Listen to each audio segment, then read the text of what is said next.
So how you tell your boss you're pregnant, it depends on two things. One, the relationship that you have, and ideally you have a good relationship. I mean, and we'll talk about it later, but when it comes to like your boss, that person can make or break you. So I always say formulate the best relationship that you can and learn how to manage your manager.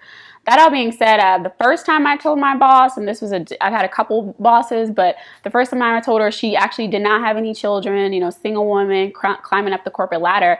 I just kind of pulled her aside because I knew that I was going to have to step out on various occasions for appointments, and I didn't want her to get the wrong impression that I was lax in my work. So when I told her, it's actually a really funny story. I think I'd been with PepsiCo at that point for maybe 7 or 8 months.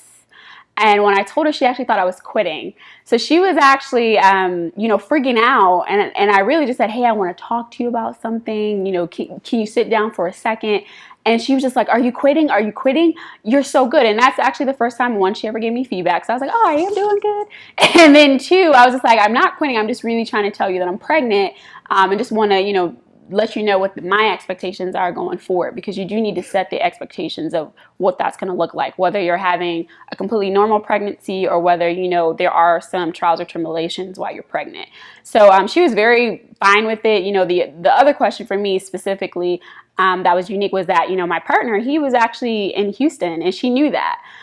So she said, hey, at the time I was living in DC, do you need to get to Houston? And I said, well, I do. But, let's talk about how we do that later. So, me being that candid and us also having that relationship prompted us also talking about how I was going to transfer from the state I was in to a completely different state. So I would say, if you don't have the relationship, you do have rights. So you do still want to, if you feel like you're going to be in a space where you can't really, be as informal as I was, know what your rights are.